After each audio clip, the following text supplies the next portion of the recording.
और उन रोगों के कारण जो है इंसान क्रोध में रहता है, गुस्से में रहता है। जो इंसान गुस्से में रहेगा, क्योंकि रोगी हो गया, उसको मानसिक रोग है, किसी न किसी रूप में उसको रोग है, इसीलिए तो प्यार नहीं कर सकता, मीठा नहीं बोलता, गुस्सा करता है, लालची हो गया, स्वार्थी हो गया।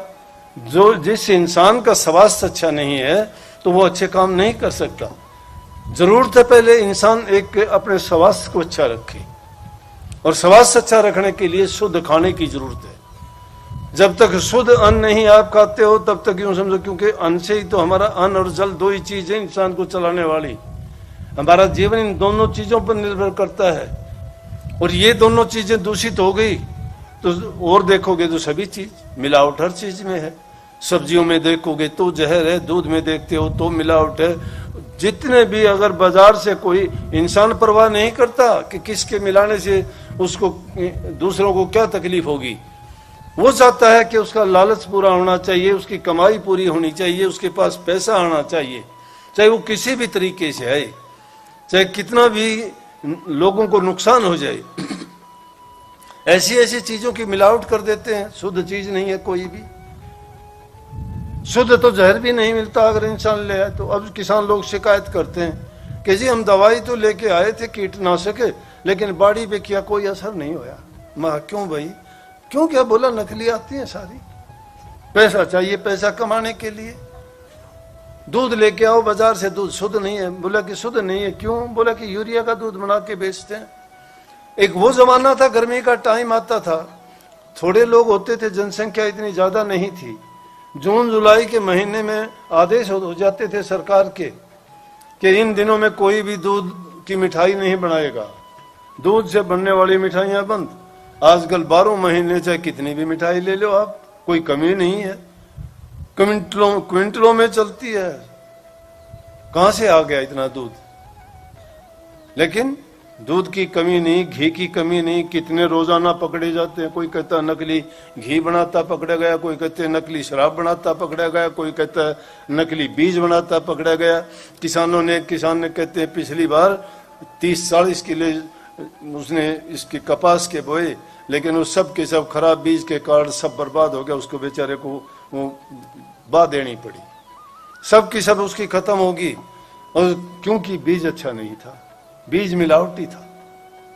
अब जब हर चीज में मिलावट है, मिलोनी है, हमारे विचारों में भी वही हो गया सब कुछ। इसीलिए कबीर साहब ने जो बात कही वो सत्य है कि पहले अपने मन को, विचारों को, जीवन को पवित्र और शुद्ध जब करोगे तब कहीं भक्ति के रास्ते पर चलने के लायक बनोगे। ये एक बड़ी बात है कि सत्संग में आ जाते हो, गुरु की शरण में आने से नित्य प्रति या जैसे जैसे भी सत्संग आपको सुनने को मिलते हैं, उन सत्संगों को सुन के कुछ ना कुछ तो बुराइयां छोड़ते हो। छोटी बड़ी चीज, बड़ी तक तो बाद में पहुंचते हो। बीड़ी, हुक्का, पान, तंबाकू, कितना इससे हमें लाभ मिलता है। मुंह में बदबू आती थी, कैंसर जैसी बीमारी हो रही है आज तंबाकू के खाने से, बीड़ी सिगरेट के पीने से, शराब के पीने से, मांस मछलियों के खाने से। इंसान क्या, इनसे इनको मिलता क्या है? अच्छा स्वास्थ्य थोड़ा होता है, बल्कि इंसान को इससे ज्यादा रोग लगते हैं, तकलीफ होती है। जो इंसान सात्विक भोजन खाता है उसके हमेशा शुद्ध विचार रहते हैं, मन में उसके शांति रहती है, विचार भी उसके पवित्र रहते हैं।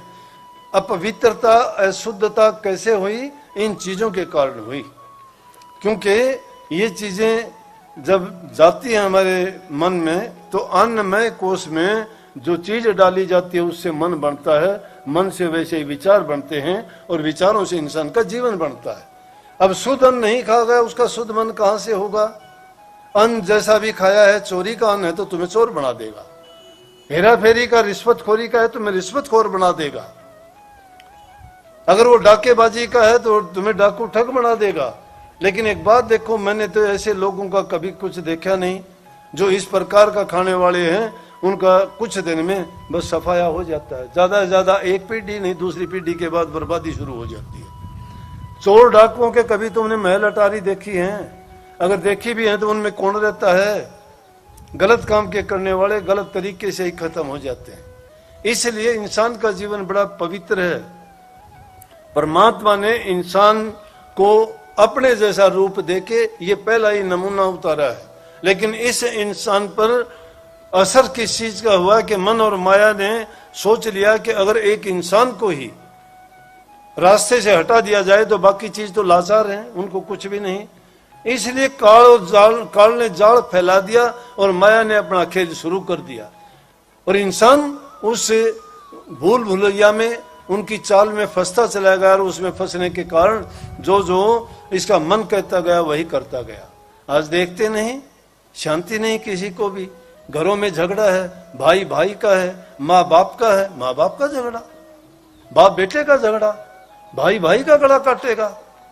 एक परिवार में एक पेट से पैदा होने वाले एक दूसरे के जानी दुश्मन हो जाएंगे। किस चीज के लिए? थोड़ी सी जमीन के टुकड़े के लिए, 2 पैसे इधर उधर होने से। अरे हमारा सिद्धांत होना चाहिए जीवो और जीने दो। जीवो, जीवन मिला है, बड़ा पवित्र जीवन है इंसान का। देवी देवता भी इसके लिए तड़पते हैं, तरसते हैं, याचना करते हैं कि मालिक हमें इंसान बना दे, और इंसान बनने के बाद में हम ऐसे वो नेक काम करेंगे ताकि हमारा जीवन शुद्ध हो जाए, पवित्र हो जाए, और हम पुनः आपके चरणों में आ जाएं। ये रूह बड़ी पवित्र थी, लेकिन वहां से बिछड़ने के बाद में काल देश में आके ये भटक गई है, और इसके भटकने के कारण काल और माया ने अपने जाल में फंसा लिया, अब निकलने नहीं देते। लेकिन ये तो संतों की कृपा देखो, जब संतों के दर्शन होते हैं, तुम्हें नाम की दीक्षा मिलती है, समय समय पर उपदेश मिलते हैं, चेतावनी मिलती है, सुझाव मिलते हैं, शिक्षा मिलती है, आदेश करते हैं, उपदेश करते हैं, तुम्हारे जीवन को संवारने के लिए क्या क्या करते हैं। लेकिन हम फिर भी नहीं सोचते। थोड़े समय के लिए तो जरूर असर होता है, लेकिन उसके बाद में फिर भूल जाते हैं, फिर वही तेर मेर शुरू हो जाती है। यही है भूल, वही है पर्दा। और वो 5 शत्रु ऐसे पीछे लगा दिए कि इंसान को लूटते रहते हैं, नहीं निकलने देते। थोड़ा जिसके पास 2 पैसे हो गए, अभिमान हो जाता है, बादशाह बन जाता है। थोड़ा ताकतवर हो गया, निर्बल को तो जीने ही नहीं देता है, कहता है तेरी औकात क्या है, तू मेरे मुकाबले में क्या है। अरे इंसान है, तुम्हारे जैसा ही है, मनुष्य मनुष्य में कोई फर्क नहीं है, एक संतान, एक ही प्रभु की संतान है, उसी के घर से आए हैं।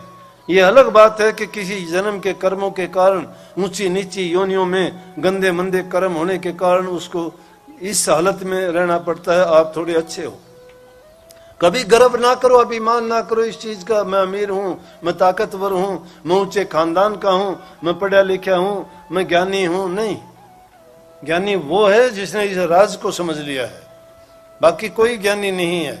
कौवा बहुत चतुर चालाक होता है, लेकिन अंत उसका क्या होता है, वही करंग पे जाके ही चोंच मारता है।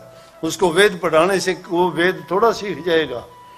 इसलिए कर्म को सुधारना और कर्म का बनाना, कर्म जब सुधार लोगे, कर्म को बना लोगे तो जीवन आपका सफल है।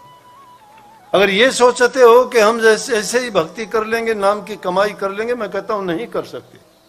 प्यार करो, प्यार करो। प्यार एक ऐसी औषधि है, जिससे भी प्यार करोगे तुम्हारा हो जाएगा। प्यार से तुम उसको 2 मिनट में जीत लोगे।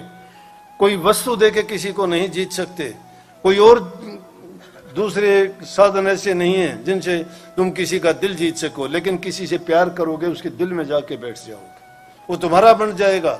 और जो तुम्हारा हो जाता है वो फिर अपनी परवाह नहीं करता, चाहे अपनी गर्दन कटवा लो। जो जिसका हो जाता है वो उसके लिए सब कुछ देने के लिए, त्यागने के लिए और कुर्बान करने के लिए तैयार होता है। और उसके हित के लिए, उसके सुधार के लिए भी वो बड़े से बड़ा कष्ट सहने के लिए भी तैयार होता है। इसलिए मन में प्यार पैदा करो, दूसरे के लिए परोपकार और परहित के लिए कभी पीछे ना हटो। दूसरे की भलाई करोगे, तुम्हें अपना भलाई करने की जरूरत नहीं, उसके बदले में तुम्हारी भलाई अपने आप होगी। जो चीज तुम दूसरे के साथ करते हो लौट के तुम्हारे पास वापस आएगी। नफरत करते हो तो नफरत मिलेगी तुम्हें, प्यार करते हो तो प्यार मिलेगा। लेकिन हमारे से इतनी चतुराई नहीं काम आएगी। यहाँ तो भोलापन, लेकिन हो शुद्धता और सच्चाई।